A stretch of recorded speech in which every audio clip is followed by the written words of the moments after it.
There was a reason why health care reform had not been accomplished before.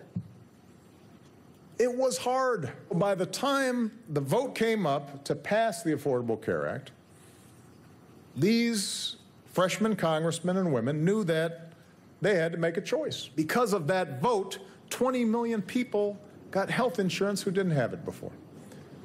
And most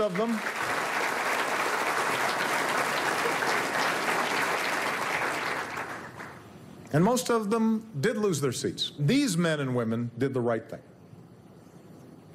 They did the hard thing. Welcome back to Harvard. That was President Obama giving a great, eloquent speech last night, accepting the John F. Kennedy Profile and Courage Award, in part for his political bravery in pursuing legislation to provide health care for all Americans, which ultimately came with an enormous political cost.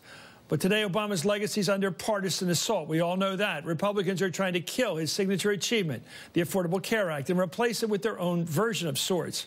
Republican lawmakers went home over this weekend to face the music. Here's a scene from town halls hosted by two GOP members of Congress confronted by angry constituents over this issue.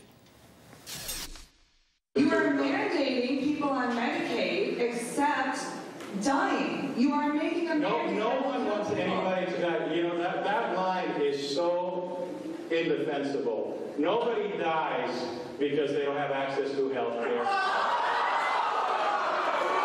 You cannot do this to us and to our children. You're doing a death panel. You're killing us. Yes, killing us.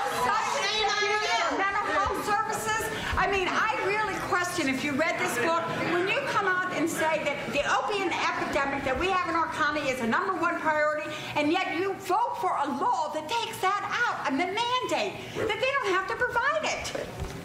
Explain that. That's not true. It is. Oh, it is. Show me in the legislation where it is. Well, show us the legislation. We haven't gotten it. Right here. Can I have your copy? Wow, so much for deference.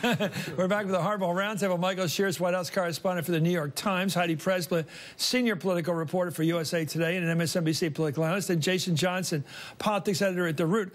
You know, it's become real now. And there's a little bit of this that's symmetric with the way the Tea Party started. In other words, the people with the most passion are heard for the first time.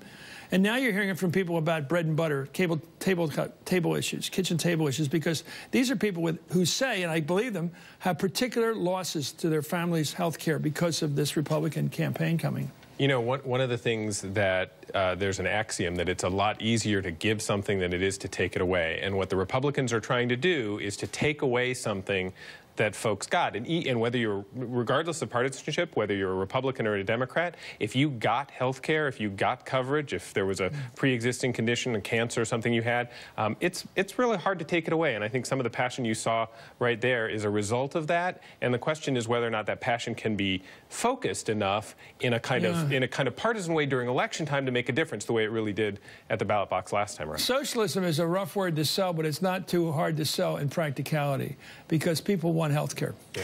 Heidi. And the people who want health care are not ideological. And they're not going to necessarily view a single-payer system that is per-used by most other major industrialized countries as socialism. As a matter of fact, when you talk about... Only because we call it a bad word, but it's not a bad word. That's this. Our dictionary makes it bad. Yeah. Here's the problem, is that the premise may be breaking against Republicans because their premise is that the best health care is delivered through the free market. What people are now learning is that in the free market, a pure free market, you have winners and losers versus the system that they now have, which guarantees a basic level of care for everybody. It's a philosophy that everyone, no matter how much you have or how little you have, deserves a basic level of care.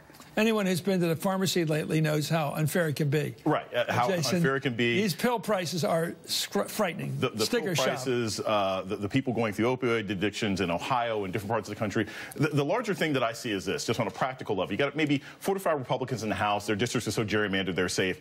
but that's only 45. The rest of these guys, they are writing every single attack ad against them already. You know, to say and to have it on camera, well, no one dies. I mean, we know that campaign commercial because someone in that district is going to lose a family member because of the coverage. They are facing a tsunami. You know, it was a shellacking with Obama in 2010. This might be worse than a shellacking next year. This will be a beatdown of epic proportions. I don't see how they can get out of it. What are they talking about? Because when you travel in a third world country, if you have any health condition, you're scared to death you're going to be caught in the wrong part of the world when something strikes you. How can you say nobody dies of not getting health care? It makes no sense. No. If there's not a good hospital around, here is, with good blood in it, you're in trouble. When they said death panels, Chris, I mean, that is the word and the disinformation that was used in 2009 against Obamacare. I was in Southside, Virginia with Tom Perriello, who, by the way, lost his seat in this wave, and that was a profile in courage. He stood up in front of a big town hall and in front of people who were getting mailers, old people, that thought that we wanted to euthanize them. Well, let's talk guts. Start with you. Okay. The president gave a very eloquent speech last night. Evan Thomas didn't agree with me, and I thought it was a great speech last night. Brabender, a Republican, thought it was a great speech. But I think he talked about courage, but I'm not so sure it's more courageous to defend Obama than it is to be for this crazy change.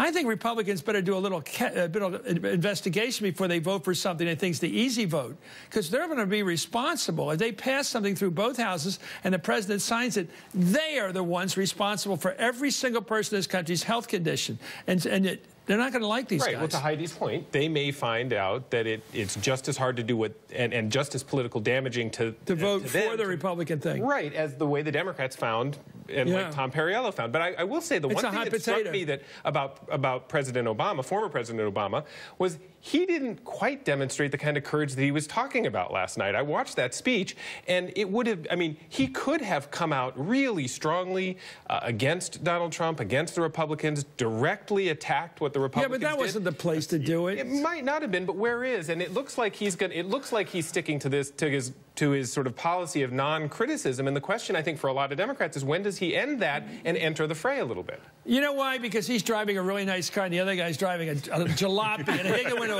banging into each other. Who's going to get hurt? Trump, you can't hurt Trump's reputation. You can't hurt Trump. We'll be right back. The roundtable's sticking with us, and up next, these three will tell me something I don't know. This is Hardball with the Action.